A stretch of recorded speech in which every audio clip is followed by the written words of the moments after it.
됐습니다. 자, 오늘은 하나님의 뜻대로 행하는 자라는 제목으로 여러분과 함께 하나님의 말씀을 나누도록 하겠습니다. 성경 말씀은 마태복음 7장 15절에서 27절까지인데 제가 일부만 읽도록 하겠습니다. 거짓 선지자들을 삼가라. 양의 옷을 입고 너희에게 나오나 속에는 노략질하는 일이라.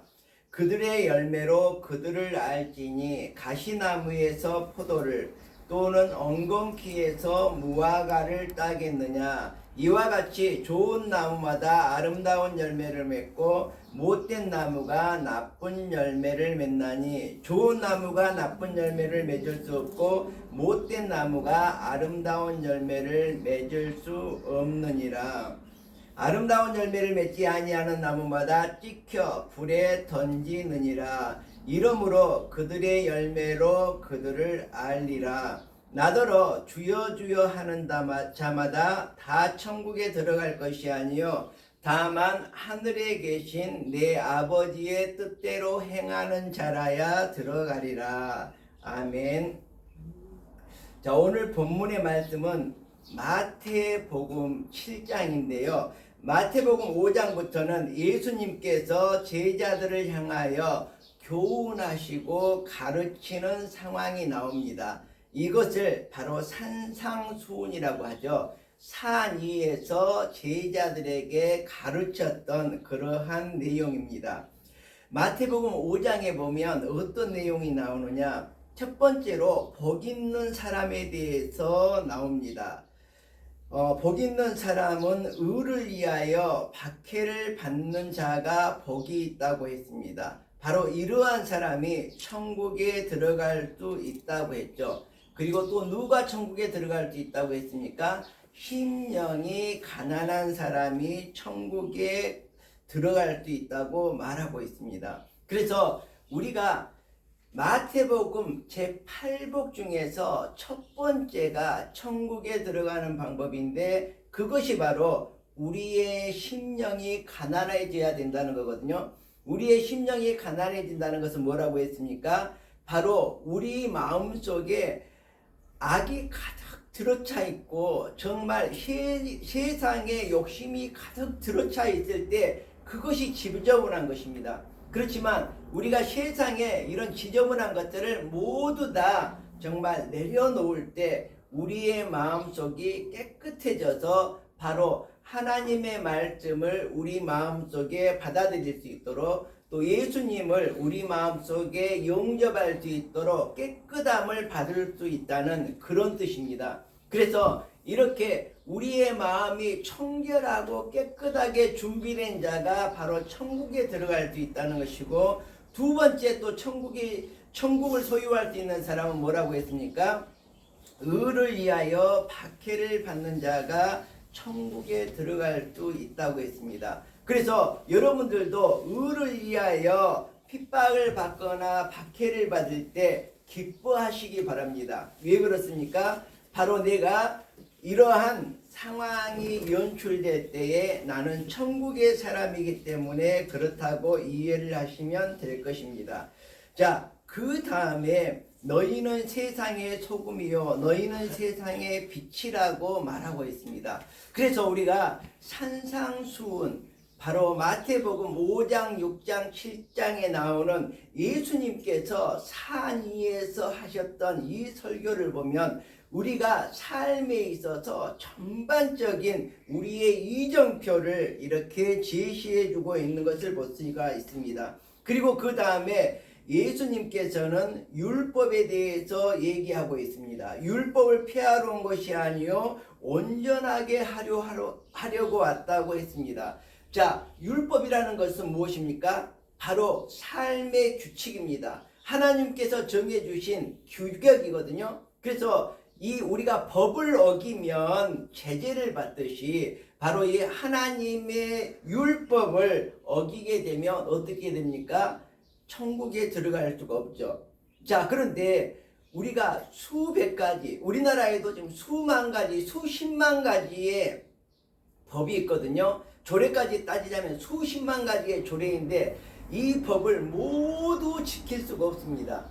모두 지켰다고 하더라도 수십만 가지, 예를 들어서 여러분이 1부터 10만까지 오늘 저녁에 잠자지 말고 한번 세어보십시오. 그러면 잠을 못 자죠. 10만까지. 예, 그 정도로 많은 숫자거든요. 근데 99,999개의 법을 지켰는데 하나의 법을 어기면 어떻게 됩니까? 예, 제재를 받게 되죠. 형사처벌을 받고 깜빵에 들어가든지 많은 벌금을 내게 되든지 그렇게 되는 것입니다. 바로 그래서 오늘 이 율법을 온전하게 하려고 왔다는 것은 무엇입니까? 바로 단 한 방에 모든 것을 해결해 주셨다는 것이죠. 그것이 바로 무엇입니까? 바로 사랑이라는 것이죠. 사랑은 모든 허물을 덮어버릴 수가 있습니다. 그래서 여러분들도 앞으로 이 모든 율법을 10만 개가 넘는 이 모든 법을 지키면서 살아갈 수 없는 것이 우리 인간이듯이, 그러니까 뭐냐 그러면 우리는 의롭다고 할 수가 없습니다. 법 아래에서도 의롭다고 할 수가 없고 율법 아래에서도 의롭다고 할 수가 없습니다. 왜 그렇습니까? 그 많은 것들을 다 지켰는데 단 하나만 어기면 천국에 들어갈 수 없는 것이 바로 우리들의 모습입니다. 어떤 부자 청년이 예수님께 와서 무릎을 꿇고 아뢰입니다. 정말 얼마나 겸손하고 된 사람입니까? 예수님 앞에 찾아와서 정말 어떻게 하면 내가 천국에 들어갈 수 있습니까? 이렇게 물어보거든요. 무릎을 꿇고 겸손하게. 그리고 이 사람은 어떤 사람이었습니까? 경건한 생활을 하면서 기도하면서 정말 11조도 잘하고 헌금도 잘하고 많은 사람들을 위해서 유익을 가지면서 이렇게 살아가던 이 청년이었거든요. 이 젊은 사람이었는데 예수님께서 말씀하시죠. 너가 재산이 많이 있는데 그 재산의 절반을 팔아서 가난한 자들에게 나눠주고 너가 나를 쫓으면 천국에 갈 것이다. 그런데 어떻게 했습니까? 근심을 많이 하면서 되돌아갔죠. 어디로 되돌아간 겁니까? 자기 집으로 되돌아갔지만 결국은 지옥으로 되돌아간 것입니다. 왜 그렇습니까? 많은 선한 일을 하고도 많은 좋은 일을 하고도 또 하나님 앞에 올바른 행동들을 다 하고도 뭐예요?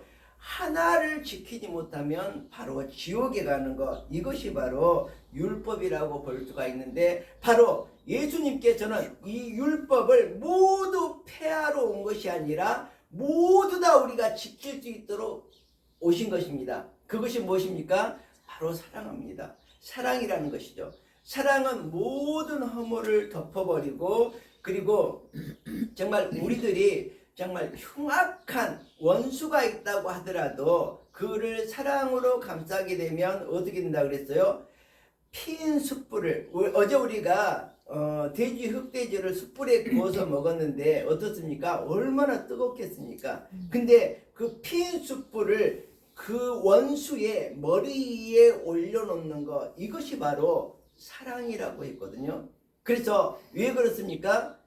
그 사람이 잘못되었고 그 사람이 나쁜 사람이라면 하나님께서 응징하실 거기 때문에 바로 내가 사랑으로서 그 사람 앞에 엄청난 정말 그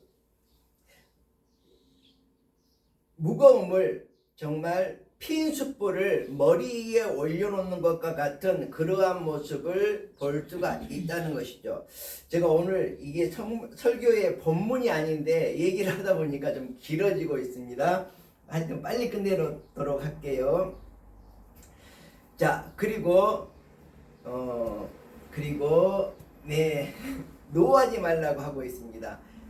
자, 저도 화를 내는 경우가 많은데 앞으로 이제 좀 더 화를 안 내려고 그렇게 정말요? 생각을 합니다. 정말요? 이렇게 예배를 드리다가도 우리가 예배가 얼마나 중요합니까? 근데 형제에게 잘못한 것이 있으면 예배 드리지 말아라. 그리고 먼저 형제하고 화목하고 그 후에 나한테 예배를 드려라. 이렇게 하나님께서는 말씀을 하고 있습니다. 이것처럼 노하지 않고 다른 사람하고 화목하게 지내는 거 매우 중요하다는 것이죠. 그리고 정말 죄짓지 말라고 하고 있습니다.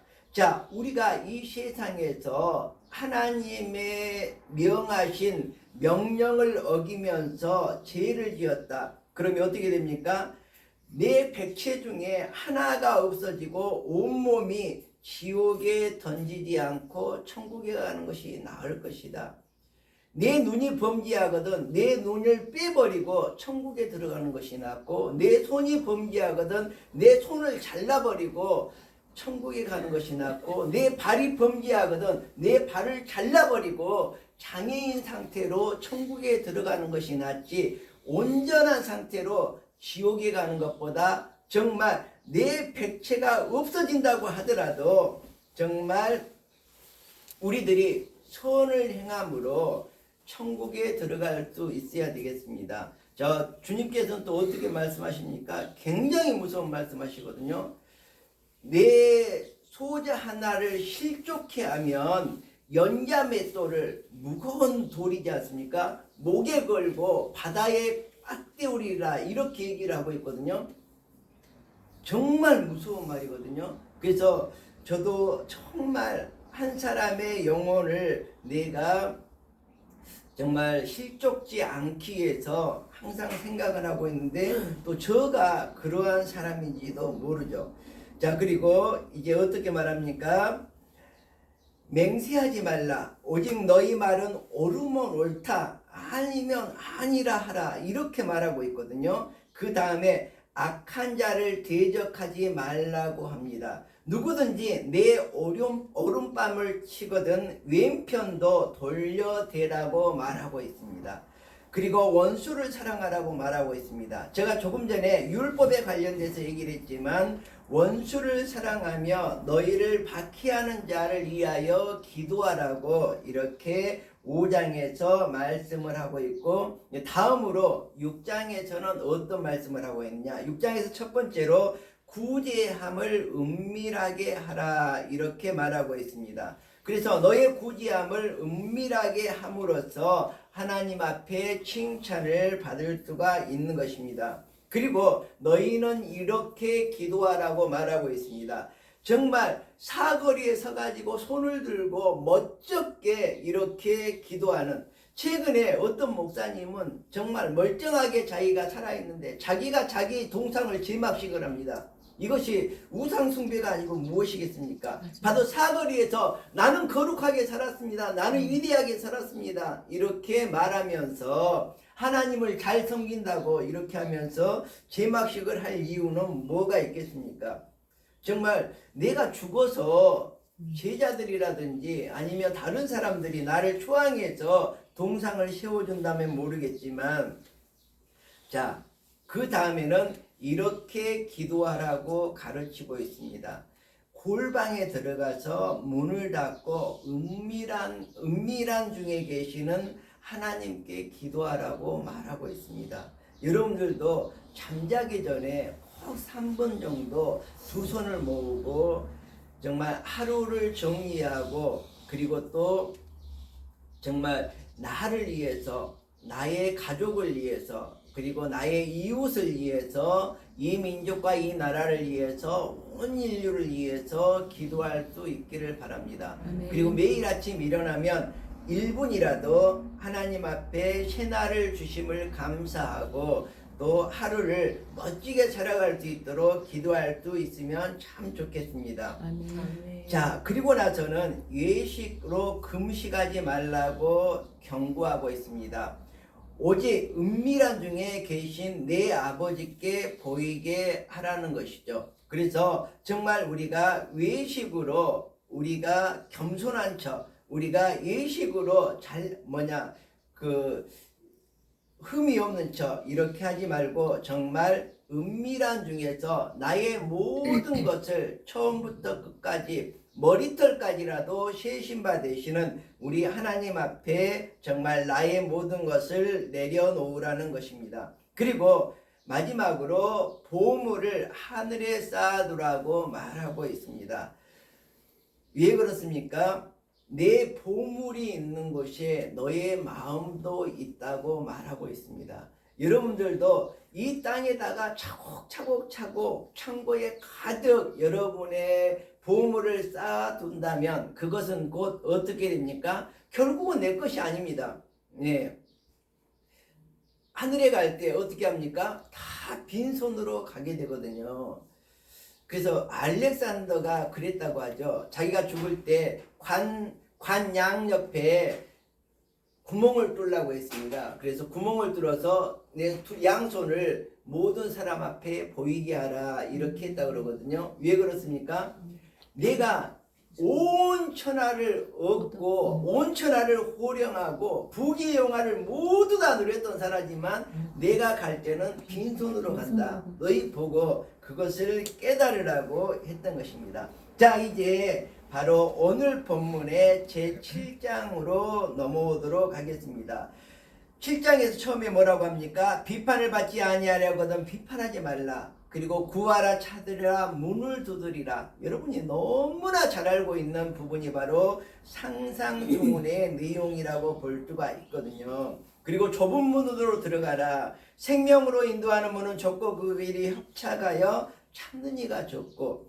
정말 우리가 좁은 문으로 들어가서 좁은 길을 걸어가는 것, 좁은 길을 걸어가서 좁은 문으로 들어가는 것, 이것이 바로 천국 가는 길임을 우리가 명심해야 될 것입니다. 자, 그리고 오늘 본문의 말씀을 하고 있습니다. 무슨 말씀입니까? 열매를 보아 그들을 알리라 이렇게 말씀을 하고 있습니다. 자, 예수님께서 이 산 위에서 많은 무리, 많은 제자들을 앞에 두고 이 설교를 하고 나니까 모든 사람들의 마음에 감동이 왔습니다. 예수님께서 이 말씀을 하고 나니까 무리들이 그 가르치심에 깜짝 놀랐습니다. 어떻게 저 사람의 머리에서 이런 말이 나올까? 저 사람의 입에서 이렇게 진실되고 교훈되고 정말 하나님 앞에 합당한 이러한 말씀을 할 수 있을까? 모두가 깜짝 놀랐습니다.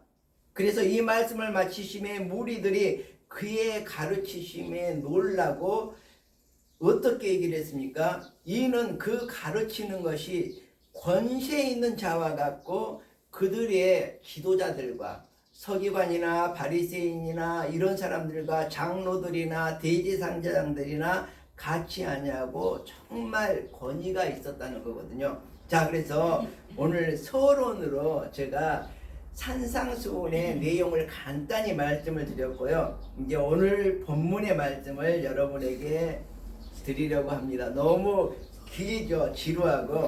네, 그렇지만 오늘은 아름다운 섬 제주에서 이렇게 예배를 드리고 있습니다. 그래서 우리가 아름다운 마음으로 정말 오늘 하루를 멋지게 보내려면 예배부터 드리고 우리가 출발을 하도록 하겠습니다. 본문의 말씀은 산상수훈의 끝에 해당하는 말씀입니다. 제자들에게 하나님